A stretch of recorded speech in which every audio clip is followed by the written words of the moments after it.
Welcome to the 9th chapter of the book of Jesus, Joshua. The children of Israel have left Egypt, spent 40 years in the wilderness, came through Moab, Edom, up into Ammon, and are now have crossed over into Canaan, the Canaan mainland. And the people there have heard and seen all the things that these Jewish armies have done in all the countries and kings they've destroyed, and they are fearful. So this is what this chapter is about, except for one city, which instead of deciding to go to war, they have another plan to save themselves.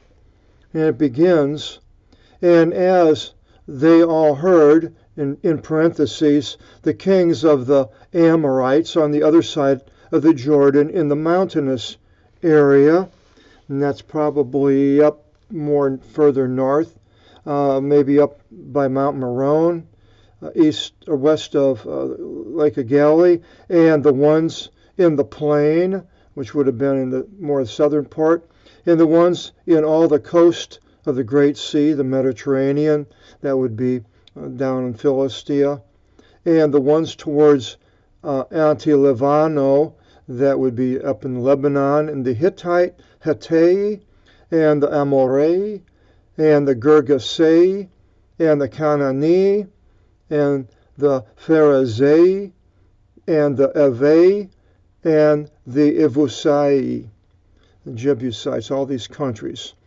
peoples rather, cities, that they came together unto the same place to wage war against Joshua and Israel all together.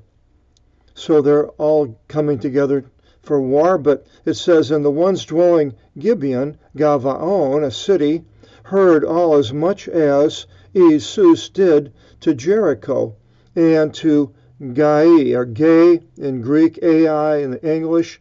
The Hebrew has a Sade Yod, or I call it Eid. I would pronounce it Tsi. That would be the name of that city.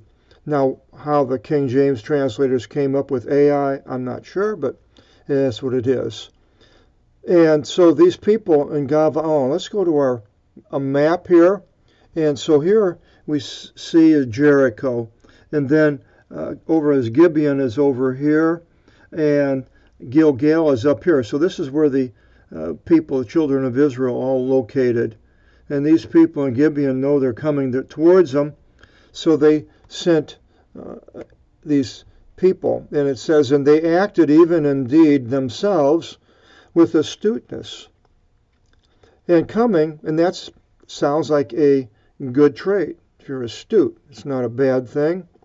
And coming, the people of Gibeon, they stood by and prepared to go, and taking old sackcloth, sakkus is a transliteration, upon their donkeys, and old leather bags of wine, and even being broken down and all tied up, and that double asterisk says and mended. So all this clothing, old clothing that they could find, mended stuff, and the hollows in their shoes, their soles had holes in their sandals, old and being mended on their feet. They looked in bad shape. They come from a long distance through the wilderness, and their garments being old upon them, and the bread loaves of their provisions were dry and moldy and worm-eaten. They found the worst food that they could take. That they came to Esun, into the camp of Israel in Gilgal, as I showed on the map. And they said to Esun and to all Israel, all the people in Israel saw them coming, these people, from out of a land far off we've come, and now ordain with us a covenant, that is a covenant that they won't be killed. And the sons of Israel said to the Hivite, that would have been those people from Gibeon, look, you do not dwell together with me, So how should we ordain with you a covenant? I mean, you don't make a covenant with somebody real far away. And they said to Esun, we are your servants. We'll be underneath you. You do what we say. Whatever you say, we'll do. And Esun said to them, well, from what place are you? And from what place do you come? And they said to him, your servants have come from out of a land far off exceedingly, in the name of the Lord your God, for we have heard his name in all as much as he did in Egypt. So they mentioned the name of Kyriou, or the title, and that was enough for Isaiah to hear, to open his heart to them, more or less. And he said, we heard all these things that your God, this God, did, and all as much as he did to the two kings of the Amorites who were on the other side of the Jordan, the east, the Sihon, king of Heshbon, which was up north, and Og, king of Bashan, more in the middle, who dwelt in Ashtaroth and in Edraim.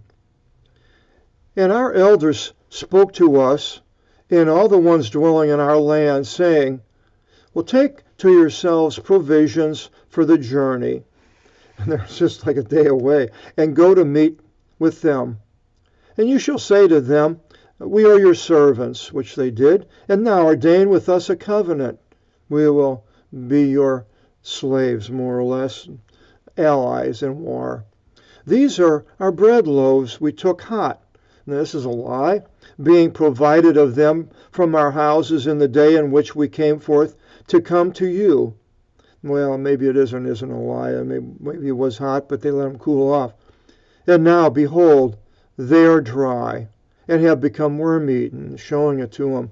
And these are the leather bags of wine which we filled, new. And now these are torn, and these are our garments made old from the exceedingly long journey of a day. And the rulers took their provisions, that's the rulers of Israel, and the mouth of the Lord they did not ask. So these rulers accepted what they said, didn't ask of the Lord. Now, how many times should we ask the Lord? All the time, basically. I think as I get older, the more I find that the better off I am by asking the Lord, even for small things. If I can't find something, Lord, help me to find this, or do this, or protect me on this trip, and so forth. The more you can ask of the Lord, the better you are, the better I am. And these people would have been, well, it didn't turn out badly, but it didn't turn out the way God had planned on these people to be killed, destroyed. So it says, and Jesus made peace with them. Now these people, by using this astuteness in a way that helped themselves out, it reminded me of a story in the New Testament where it says Jesus gave the parable, and he said also to his disciples, a certain man was rich who had a manager. And this manager, one, was accused by him of wasting his possessions.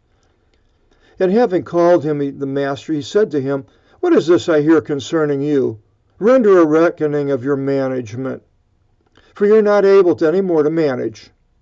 And the manager said to himself, what am I going to do? What shall I do? For my master removes the management from me.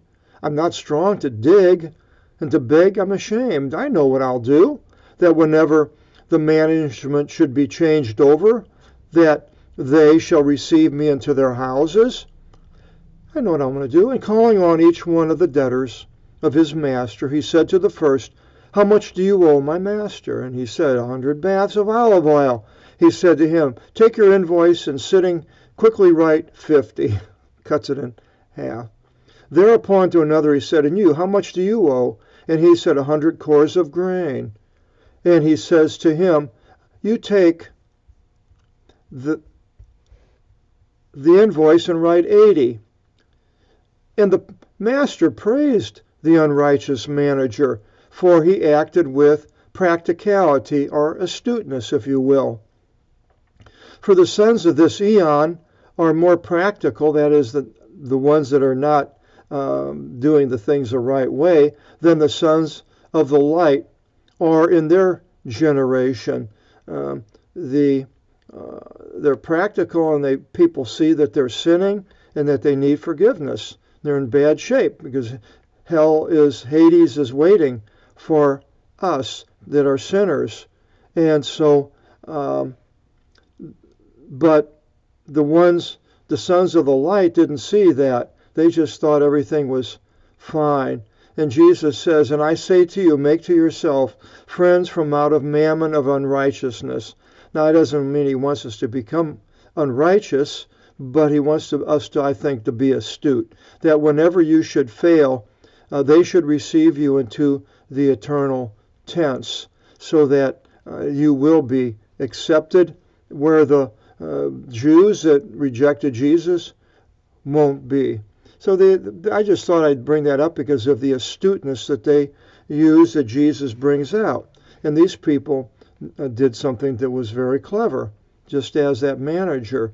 So Joshua made a peace with them and ordained with them a covenant. And the rulers of the congregation swore by an oath to them. So not only Jesus, but all the rulers, which basically controlled all the people, so it meant all the people. And it came to pass after 3 days, after the ordaining with them a covenant, that they heard that they, being the Jews, heard that they, the Gibeonites, are near them, and that they dwell among them, I don't know, 30, 40 miles away. And the sons of Israel departed and came forth into their cities the 3rd day. And their cities were Gibeon and Chephira-Veroth, cities of Jearim. And the sons of Israel did not wage war with them, the Gibeonites, for all the rulers of the congregation swore by an oath to them by the Lord God of Israel. So they didn't attack Gibeon because they made this oath. But they definitely says, and all the congregation complained about the rulers, all the people. What are you stupid idiots? Why did you make this peace with these people? And complaining to the rulers about the rulers, how poorly they did, or maybe you didn't seek the Lord, and yak and all these complaints. And all the rulers said to the congregation, to all the people complaining, well, we swore by an oath to them by the Lord God of Israel, and now we're not going to be able to touch them. This we will do to them to make up for their not doing the right thing, and to placate the congregation. This is what we're going to do. Take them alive. Let them alive, and we will preserve them. We'll protect them, and there will not be anger against us on account of the oath which we swore by an oath to them. God won't punish because they broke the oath. And the rulers said to them, the congregation, they shall live, and they shall be woodcutters and water carriers to all the congregation, just as the rulers said to them. So they made these Gibeonites to be woodcutters and water carriers. And Jesus called them together, and he spoke to them, saying, the Gibeonites, why did you mislead me, saying, we are exceedingly far from you, but you are natives of the ones dwelling among us? What? And now you are accursed. In no way shall there fail from one of you being a bondman, nor a woodcutter, nor a water carrier to me and to my God. Well, I'm sure they're okay. We'll be a bondman, woodcutter, and water carrier, but we will be alive instead of dead. And they answered to Joshua, saying that a message was, so they was explained what happened. A message was announced to us, as much as the Lord your God ordered Moses, his servant, to give to you this land. So they had heard all this, and to utterly destroy us and all the ones dwelling upon it from in front of you. And they are close to him. And we feared exceedingly for our lives from your presence, because you're close, and we did this thing. protecting ourselves. And now, behold, we are under your hands. As it pleases you, and as it seems good to do to us, you do it. Or whatever. And they did to them thus. And Joshua rescued them in that day from out of the hands of the sons of Israel. Sons of Israel probably wanted to kill them all, but they were not killed because of Jesus. And they did not do away with them. And Jesus established them in that day as woodcutters and water carriers. The xylo is wood, kopos is a cutting, and here hydro, phoros is a carrier, hydro, water carriers, to all the congregation, synagogue, and for the altar of God, until the day to day, and for the place whichever he should choose. Actually, that's a pretty high honor to carry the wood and all these things, water to the altar of God. And so I think that by their astuteness, they were blessed. And I believe our astuteness into realizing that we are on the brink of destruction by sin and the devil, our flesh, all kinds of things coming against us. We're on the brink of going into Hades, that we better do something astute ourselves. And we bow down to Jesus Christ, just as the Gibeonites gave up to the sons of Israel. And they preserved their lives, and I believe we will preserve our lives, and we will be taken by God and placed in places that he would desire us to be. Exactly what that will be like in the New Jerusalem, I don't know, but I'm sure it will be wonderful, and hopefully we will all be there. So it continues, and then the attack comes with the 5 kings that are going to come against Jesus and the sons of Israel. And we'll find out about this attack in chapter 10, our next video seminar. Again, I hope you'll continue and join us. Till then, God bless.